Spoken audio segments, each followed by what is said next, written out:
Good day, I'm Twyla Whelan and this is your JIS News for Monday, January 13, 2025.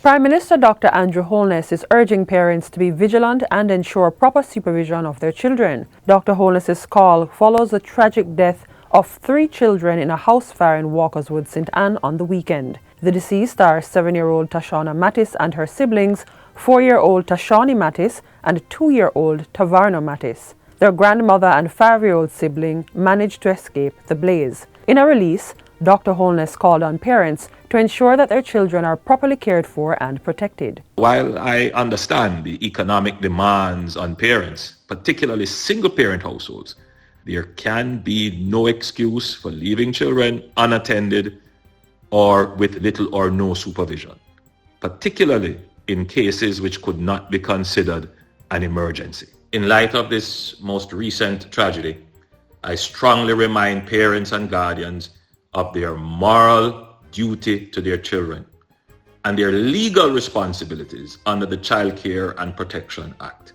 Prime Minister Holness says the government remains committed to addressing energy poverty. He says the administration will also ensure that all Jamaicans have access to safe, regularized and affordable electricity to meet their basic living needs. The Ministry of Science, Energy, Technology and Transport is far advanced in developing the Solar Access Program for energy uncertain households. Meanwhile, Minister of Education, Skills, Youth and Information Dr. Dana Morris-Dixon has expressed deep sorrow over the children's death.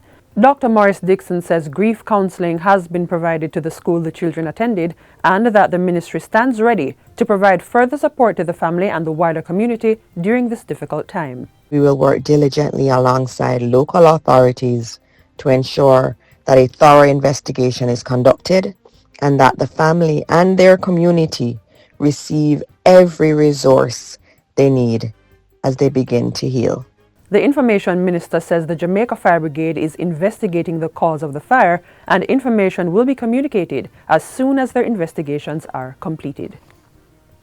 In other news, $4 million has been disbursed to 20 coconut farmers at the Amity Hall Agri Park in St. Catherine. The funds cover seedlings, fertilizers, spray pans, and other farming inputs to support the recovery and sustainability of the coconut industry. The resources were provided through a partnership between the Agro Investment Corporation AIC and the Coconut Industry Board CIB, following an assessment which revealed that over 3,000 coconut trees were lost due to the passage of Hurricane Beryl in July 2024. CIB CEO Sean Cameron says the entity is in full support of getting coconut farmers back on their feet. The board of directors thought it important to still provide resources to you, our farmers, to make sure that you can help replenish those trees that have been lost, also provide proper nutrients for the trees which have been shocked by Hurricane Beryl. And as part of a broader initiative, registered coconut farmers will continue to receive free fertilizers, seedlings, and other essential resources for up to 5 years. Expressing gratitude for the assistance, coconut farmer Novelet Stewart Carr said the inputs will help her recovery. I'm cleaning up another portion, at least a acre of land now, so this will help to go a far way to put in a new section of coconut. The presentation ceremony was held recently and forms part of the Hurricane Beryl Relief Program under the Alliances for Coconut Industry Development for the Caribbean Phase 2 initiative.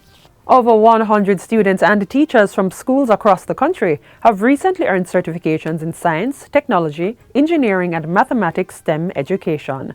This was achieved through a collaboration between Z Jamaica and Zebra Robotics. This milestone was celebrated at the 2nd annual Z Jamaica Technologies Conference at the Jamaica Pegasus Hotel recently. Portfolio Minister Senator Dr. Dana Morris-Dixon expressed gratitude to the partners for their commitment to shaping the next generation of thinkers, innovators, and problem solvers. She also highlighted government's efforts in driving Jamaica's transformation into a STEM island. Minister Morris-Dixon's speech was read by Deputy Chief Education Officer for Core Curriculum and Support Services, Winnie Berry. We have our content, our STEM subjects, but also we utilize STEM methodology, problem solving, critical thinking right across the curriculum. And finally, 1,500 one-tab tablets have been donated to early childhood institutions across Jamaica. It was organized by the Project for the Advancement of Childhood Education, PACE Canada, in collaboration with local partners. The donation, which valued over $88,000, was officially handed over during a ceremony at Jamaica China Goodwill Infant School in Kingston. The tablets come with tailored courses in multiple languages and a built-in assessment tool that empowers teachers and parents to monitor the progress of each child. This initiative is part of ongoing efforts to improve access to educational technology for young learners. Expressing gratitude for the tablets, Minister of Education, Skills, Youth and Information Dr. Dana Morris-Dixon said the devices will empower the students to leapfrog into technology, enabling them to develop self-learning skills, particularly in reading. This handover represents the importance of partnership in education. The government alone cannot do it. We have to have partners. We're deeply grateful for the extraordinary contributions of PACE Canada, whose commitment and vision have continued to impact Jamaica's early childhood institutions.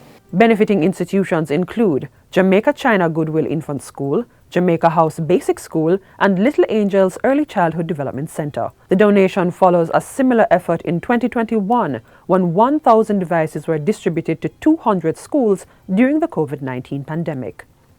And that's it for JIS News Today. I'm Twyla Whelan. Thanks for watching.